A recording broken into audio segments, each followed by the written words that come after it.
स्त्री ही कोणतीही असू दे, वैवाहिक जीवनामधली असतील किंवा संसारिक असेल, एखाद्या मुलीचं लग्न झालेलं नसेल पण ती वैयक्तिक प्रॉब्लेम मध्ये अडकलेली असेल, तिनं कुठल्याही प्रकाराला पैशाचे किंवा लग्नाच्या आमिषाला असं बळी पडून घाबरून स्वतःचा जीव गमवू नये किंवा जीव कसल्याही प्रकारचा द्यायचा प्रयत्न करू नये.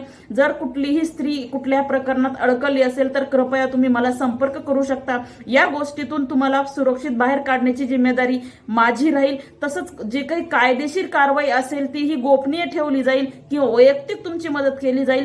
परंतु कोणत्याही स्त्रीनं आपल्या प्रकाराला घाबरून आपला स्वतःचा जीव कधीही देऊ नये. कुठल्याही नराधम, जर एखादी स्त्री मजबूर लाचार असेल आणि तिला जर कोणता हरामखोर मजबुरीचा फायदा घेऊन ब्लॅकमेल करत असेल तर अशा ब्लॅकमेलला बळी पडू नका. त्यांचा संघर्ष करा, सामना करा, पण जीव कधीही देऊ नका. सर्व माझ्या माता भगिनींना विनंती आहे, जर कुठल्याही गोष्टी तुम्हाला शेअर करायच्या असतील आणि तुम्ही शेअर करू शकत नसतील आणि म्हणून जर जीव द्यायचा प्रयत्न करत असतात तर हे चुकीचं आहे. तुम्ही कधीही मला आवाज द्या. महिला कोणतीही असू दे, मी तुमच्या सेवेसाठी तत्पर हजर आहे. परंतु प्रत्येक महिलाला माझी विनंती आहे की जीव द्यायचा प्रयत्न कधीही करू नका.